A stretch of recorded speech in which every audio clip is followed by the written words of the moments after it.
What's going on, everybody? Welcome back to the Football Diary. Sorry, it's been a little bit since we posted. We started up and then we both realized that we were both going on vacation and both moving at the exact same time. We did not coordinate that whatsoever. And then we were just like, okay. And then we've been waiting to start it back up. We finally are getting it back up. So we're going to have daily videos out this week. Don't know if we're going to have the historical videos out this week, but we will have the daily videos. So whatever today's day is, then we'll also have one the next day. And then whenever the weekend comes, it'll be a little bit of rest. So you guys can watch preseason, have fun doing that. And then we'll get back to it Monday, Tuesday, Wednesday, Thursday, Friday, bringing you current NFL content. And something that we're both big fans of is fantasy football. So throughout the NFL season, we'll probably be putting out, here's good waiver wire pickups and things like that. So if you're interested in that type of thing or interested in the NFL whatsoever, hit the subscribe button down below. We talk about every team, and we'd like to talk about what you guys want to hear about. So, when it comes to, you're a fan of this team and you want us to talk about it, leave a comment down below. We'll talk about that team if you want us to. Like, that's what we want to talk about. We don't want to just talk about, the major storylines that every other person talks about. We want to talk about the interesting things to us, the interesting things to all of you. But with that in mind, today's video, what we're going to be talking about is fantasy football draft sleepers. And unfortunately, I pushed really hard for it. I'm sorry, everybody. We will not be discussing the kicker position. I really was going to talk about it because it's just such a passion of mine. It's just the most important position in fantasy football. Everyone knows your league is won and lost on the kicker.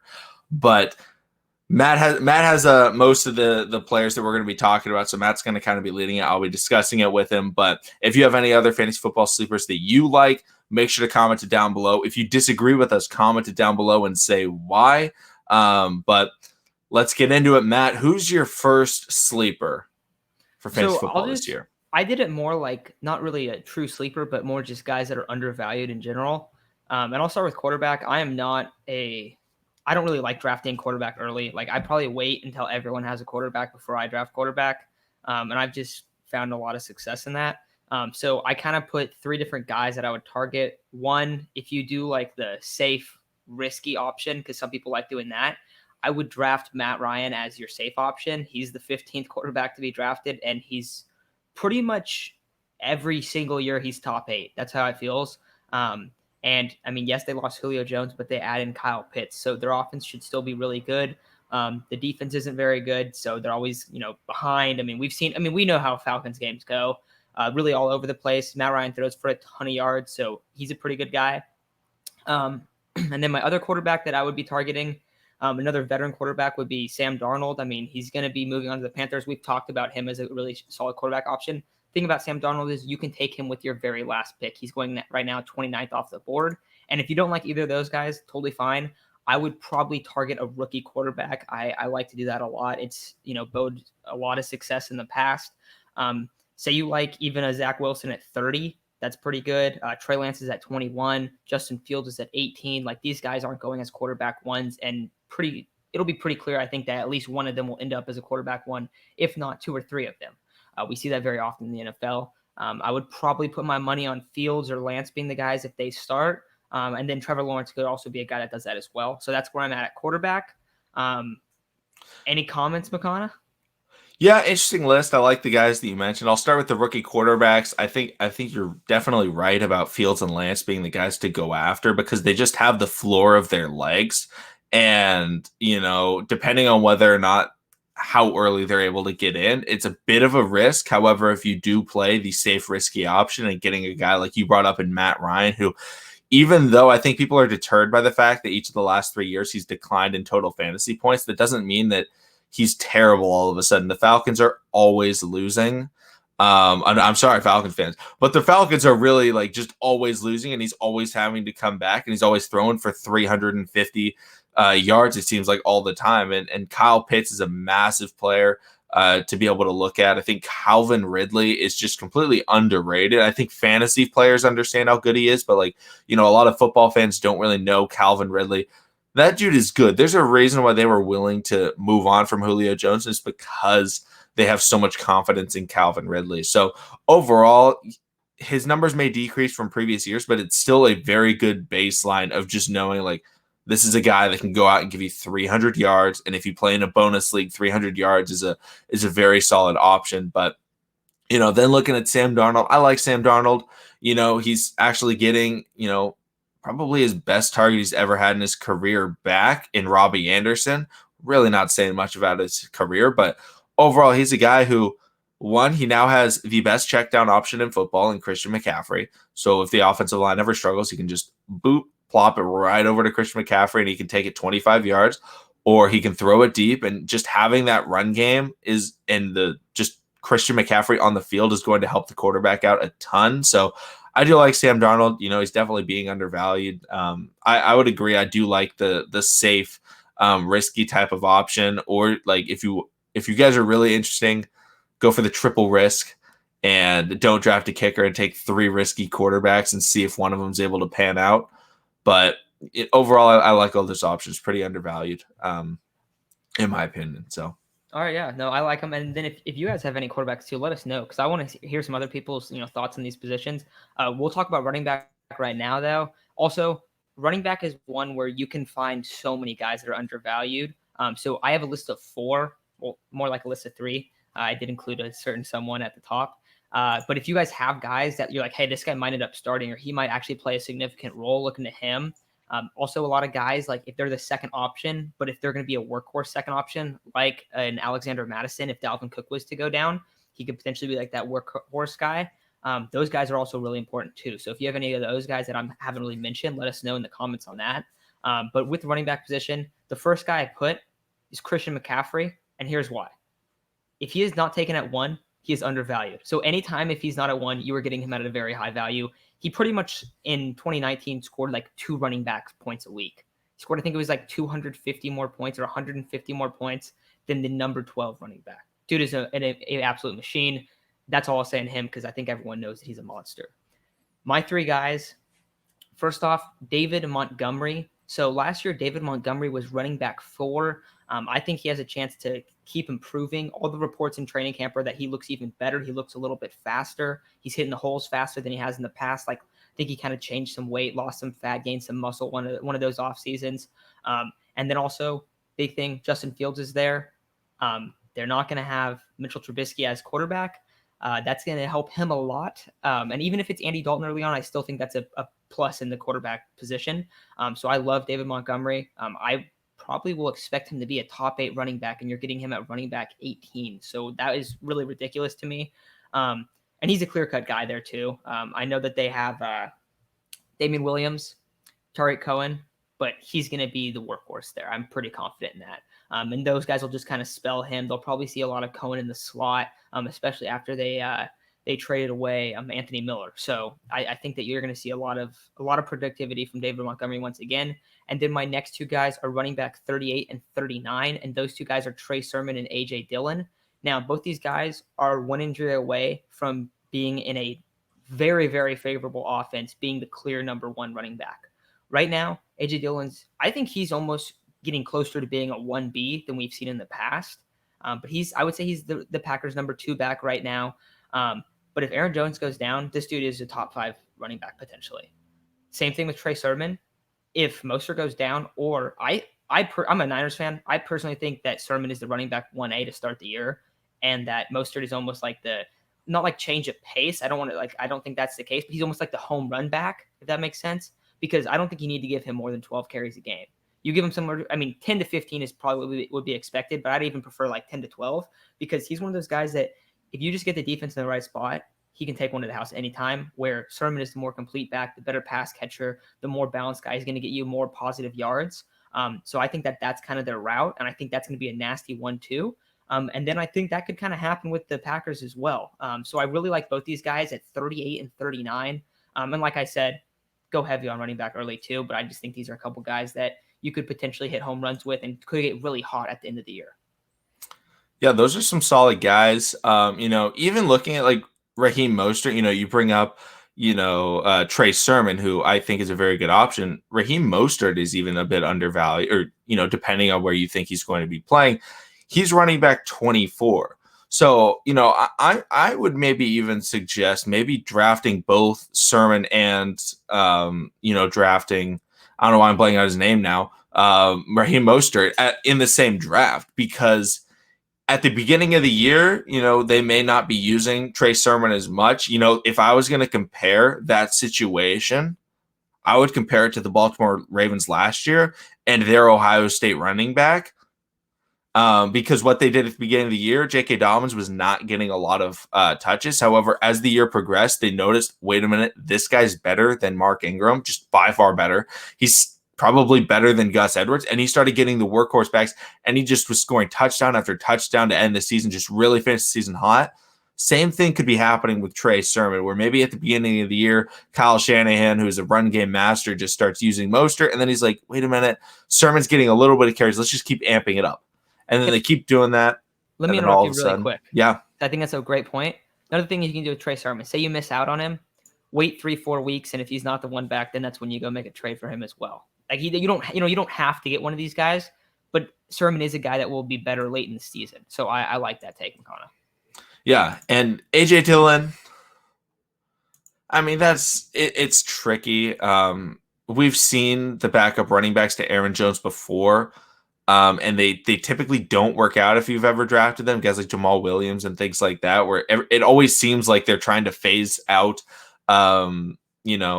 Aaron Jones, and he never does. He just always performs really well. Now, if he does get hurt, AJ Dillon is a good option. He's a massive running back, so he potentially being that goal line back and getting some touchdowns and things like that could get him, kind of a good baseline because the Packers are just such a great offense. But I don't know if I'm sold on him. I think he's probably the best in terms of just backups to kind of RB1s to draft. The other guy would be like Madison, Dalvin Cook backup, because he's been notorious for getting injured. But I'm not sold on Dillon, but I like the idea of, if you have like a deep league and a deep bench, then I would definitely consider stashing him, because if Aaron Jones does ever get hurt, his value is he does skyrocket to a top 5 value back. But who do you got at wide receiver? So I actually like where average draft is right now. I actually thought the wide receiver position it's going pretty normal. Like, I don't think there's any guys that are like truly undervalued. Like, you can pretty much draft a guy in their spot and you're going to be happy with where you got them. Like, it makes sense. I'm also a guy that I usually try to draft more running back early on and wide receiver later. So I'll find kind of like these wide receiver 2s and just, build kind of a team around them. But 2 guys that I like ranked 22nd and 26th in ADP, Jamar Chase, Brandon Ayuk. I think both of them have the potential to really just ball out this year. We saw Ayuk last year in the second half of the season. He was putting up high-end wide receiver 2 numbers, and that was with Nick Mullins at quarterback. Then we have Jamar Chase. Jamar Chase is an absolute monster. Everything in training camp sounds like he's just completely balling out. He's the clear number 1. He's a very obvious number 1 receiver, kind of how we saw with CeeDee Lamb early on in Dallas, where it was like, okay, yeah, CeeDee Lamb's the dude. Same thing with, former teammate Justin Jefferson that we saw in Minnesota, where, week 3, he comes in, he starts playing. It's like, oh, this guy's a monster. I think we'll see that with Jamar Chase, and we could expect, a top 10 wide receiver numbers from both these guys, I think. Is that a lock? No, but they're getting drafted at 22 and 26, and the low end for these guys is they're probably, in my opinion, I think both of them are the main target. Now, I know you can point to George Kittle in San Francisco. I fully expect Brandon Ayuk to have more targets and more catches than George Kittle.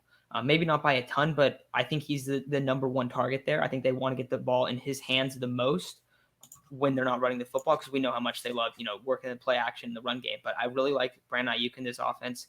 I think he could end up with wide receiver 1 numbers. I think he's going to have over 1,200 yards this year. Maybe not as many touchdowns. He might have 6 touchdowns or something like that, because they're going to try to run the ball in the red zone. Also, if they don't start Trey Lance early on, they're going to use Trey Lance in the red zone too, even if they're starting Jimmy Garoppolo. So I think you're going to see Brandon Ayuk's yards go way up than last year, but maybe not the touchdowns. But Jamar Chase, wide receiver 1 potential every single year, I think, of his career pretty much, because he's legit. Yeah. I think Ayuk may be fairly valued. However, Jamar Chase, you're absolutely right. If I was going to pick an undervalued wide receiver, it would be him. I think people look at Justin Jefferson. It's like, oh, look how good he did. Justin Jefferson was the backup for Jamar Chase. He was wide receiver 2. Not the backup. He was good. He was good, but Jamar Chase was the one setting the SEC record for most receiving touchdowns in a year. And he's going to where? Oh, he's playing with his college quarterback who already has chemistry with him. That's always a concern when you have rookie wide receivers that are very good. Can their quarterback get them the ball? Even if they're very talented. For example, Jerry Jeudy, very good last year. Unfortunately, the quarterbacks can't get him the ball, so he's not able to perform. His quarterback, Joe Burrow, when he played last year, put up ridiculous numbers. His passing numbers were amazing. I believe he was like the first quarterback in NFL history or as a rookie to throw for, I want to say it was maybe it was 4 300-yard games in a row. Now all of a sudden you add in a legitimate wide receiver one, and I expect him to be a wide receiver one as a rookie. He absolutely has top tier potential. We could be looking at prime AJ Green numbers. If we're looking at kind of what the Bengals offense, I'm just looking at Bengals systems and things like that. AJ Green, when he was like wide receiver 6, like every year, unfortunately he'd get hurt all the time, but it was like when he was playing, you knew that he was getting the ball and the Bengals offense was actually pretty good. Jamar Chase and Joe Burrow, I think, is the next Andy Dalton to AJ Green connection, but they're both better than the guys that they're replacing. So I think Jamar Chase absolutely is a guy that you should very, very, very much target. He's definitely a guy that I'm going after. All right. And then I'll wrap it up real quick with tight end and defense here. Tight end guy I'm really targeting a lot is going to be Darren Waller. You can get him like not super high, and he's going to put up tight end 1 or 2 numbers. He just puts up crazy numbers. So not like, he's going tight end 3, but I think he's a really good player to draft. Guy that I think is really undervalued is going to be Tyler Higbee. And then on defense, the defense I would target would be the Vikings defense. The Vikings defense has like 9 starters coming back from last year. Last year was, I think, more like a fluke on that end, where they're a lot better than they actually performed. They're getting a lot of good players back. And I'm a big fan of their defense. I think they're going to do well, and they're going like 19th or like 20-something. And then Higbee is going, I think, 15th right now to tight ends. And I think we should fully expect him to be a top 10 tight end. Maybe not huge upside, but he's the main tight end in that offense now, and they just added Matthew Stafford. So, I don't know. Gerald Everett's gone. I was expecting his ADP to go up, and it went down for some reason. I don't really understand why, but I'm a big fan of these guys. I love Waller. I think Waller's probably going to be tight end 1 this year. I think he's the best option because he's really the pass catcher in that offense. The only other guy is Hunter Renfrow, and then I guess Henry Ruggs in Oakland. But Waller's the workhorse wide receiver basically for them. He was a wide receiver in college. He always wanted to be a wide receiver. That's basically what he plays in Oakland. He's not a blocker or anything like that. So I love Waller. I think he should be tight end 1 in most leagues, but overall, not a huge fan of Higbee. I've been burned too many times with the Stafford tight ends, whether it's Eric Ebron or TJ Hawkinson.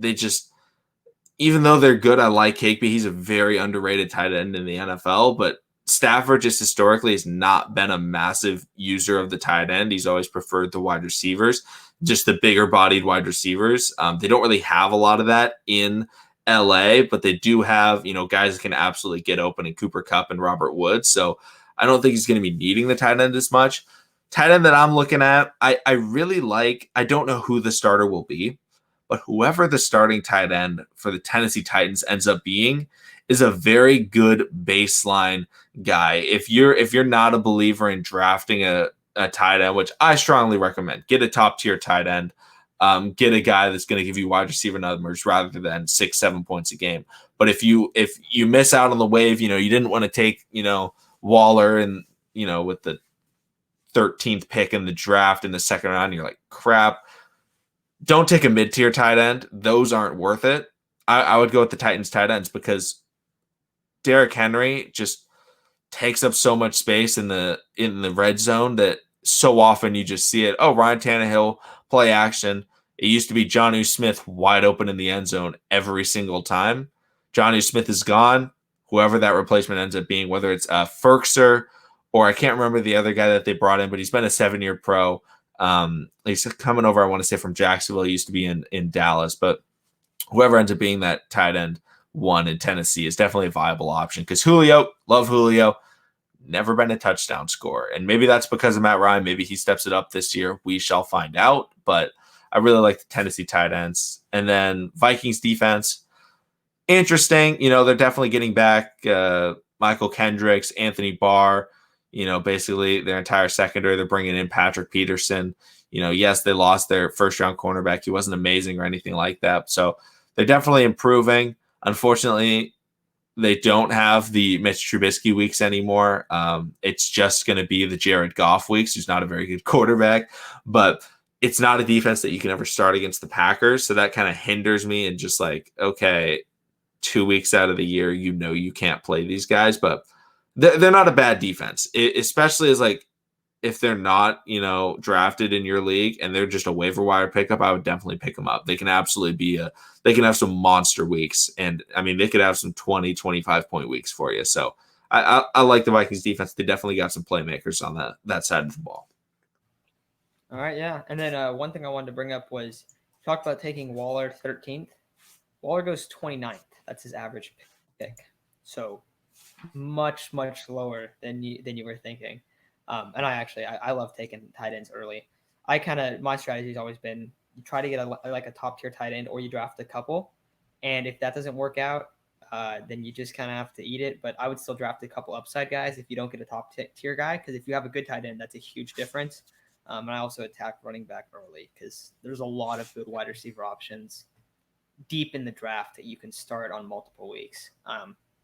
But that's all I got. Anything else you want to add, McConnell? I think that's all. You hit us with the outro, Matt. All right, everybody. Thank you for listening. We will talk to you guys tomorrow. Keep bringing you some daily content. Sorry about the gap, but we'll be posting every day from now on. So thanks, everyone, for listening, and we'll talk to you guys.